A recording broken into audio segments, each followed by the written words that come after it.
श्री गणेशाय नमः. नमस्कार मंडळी, रेखास किचन मध्ये पुन्हा एकदा तुमचे स्वागत. तर आज आपण बनवणार आहोत आळू वडी.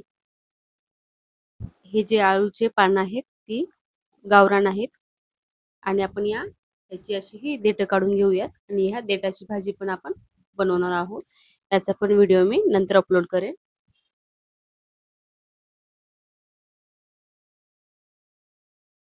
तर इथे मी सगळी ही आळूची पानं अशी देठ काढून घेतलेली आहेत.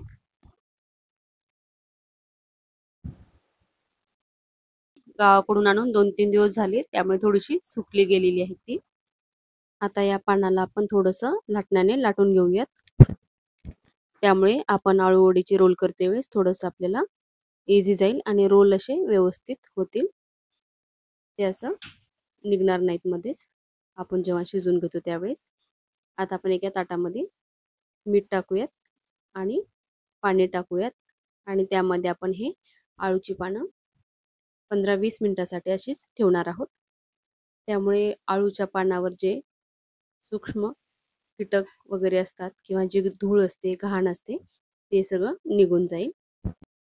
आता आपण एका बाउलमध्ये बेसन घेतलेलं आहे आणि त्यामध्ये लाल मिरची पावडर, हळद आणि असा ओवा हातावरती चोळून घेऊयात आणि हे सगळं टाकून घेऊयात.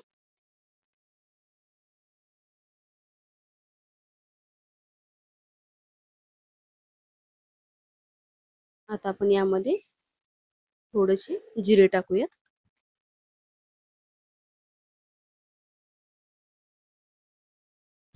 आणि थोडीशी हिंग टाकलेली आहे.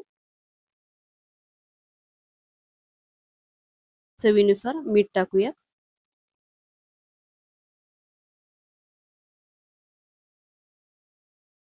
आणि एका वाटीमध्ये मी असं चिंच घेतलेली होती, 15-20 मिनिटं भिजत ठेवली होती. आपण असा हा चिंचेचा कोळ टाकणार आहोत. त्यामुळे गळ्याला आपल्याला असं खवखवणार नाही.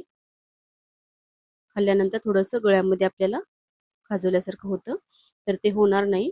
त्यामुळे महत्त्वाची टीप आहे, आपण इथे चिंचेचा कोळ वापरलेला आहे. आता आपण पांढरे तीळ टाकून घेऊया आणि हे सगळं मिक्स करून घेणार आहोत आपण. जास्त आपल्याला हे पातळ नाही किंवा घट्टही ठेवायचं नाही, तर मीडियम अशा प्रकारे बघू शकता तुम्ही. अशा प्रकारे आपल्याला हे बनवून घ्यायचं आहे. आता आपण आळूची पानं घेऊयात आणि अशा प्रकारे पानाला सगळीकडेच आपण हे बेसनचं पीठ लावून घेणार आहोत. अशा प्रकारे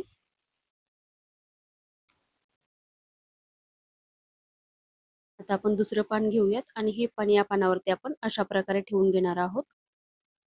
उलट असं ठेवून घ्यायचं आहे, त्यामुळे रोल असा व्यवस्थित बनतो.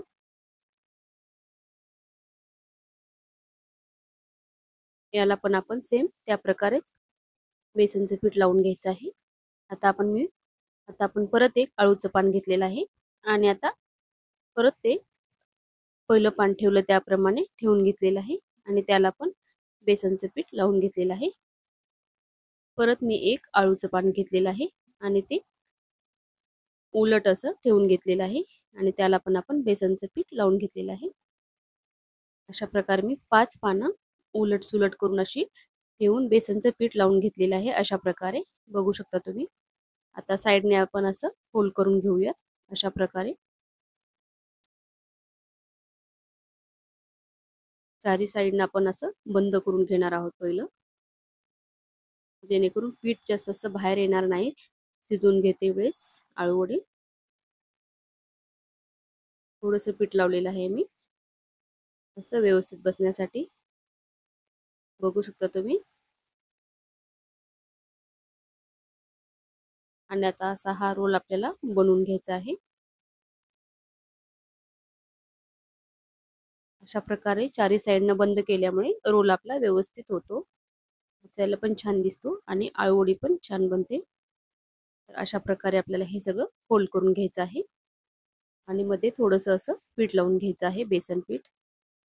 बघू शकता तुम्ही. अशा प्रकारे आपला रोल तयार झालेला आहे. पानाचा 5 आळूच्या पानाचा रोल बनवलेला आहे. सेम अशा प्रकारे मी दुसरा रोल पण बनवून घेतलेला आहे. आता आपण एका कढईमध्ये पाणी ठेवलेलं आहे. पाणी उकळायला ठेवलेलं आहे आणि वरती अशी चाळणी ठेवलेली आहे. तेल लावलेलं आहे चाळणीला. त्यामध्ये आपण हे अळूच्या पानाचे रोल बनवून घेतलेले आहे ते ठेवूयात आणि वरतून असं झाकण ठेवूयात आणि हे आपल्याला 20 मिनिटं शिजवून घ्यायचे आहेत वाफेवर. बघू शकता तुम्ही 20 मिनिटांनंतर आपले रोल असे छान शिजून झालेले आहेत. तर आता आपण हे थंड करून घेऊयात आणि नंतर आपण हे अशा प्रकारे कट करून घेणार आहोत. साईज आपण लहान मोठी आपल्या आवडीप्रमाणे कट करू शकतो. बघू शकता तुम्ही. तर मस्त आपले असे हे अळूच्या वडी तयार झालेले आहेत. तुम्ही याला शॅलो फ्राय किंवा डीप फ्राय तुम्हाला आवडेल तसं तुम्ही करू शकता. तर अशा प्रकारे मस्त आपली ही आळू वडी तयार झालेली आहे. आता मी एका कढईमध्ये तेल ठेवलेलं आहे आणि ही आपली आळू वडी अशी तळून घेते. मी डीप फ्राय केलेली आहे. तर हाय फ्लेमवरती आपल्याला ही खरपूस अशी फ्राय करून घ्यायची आहे. तर आपली ही अशी आळूवडी मस्त तळून झालेली आहे, क्रिस्पी एकदम. अशा प्रकारे मी बाकीच्या आळूवडी पण फ्राय करून घेतलेले आहेत. तर तुम्ही पण अशा प्रकारे नक्की बनवा.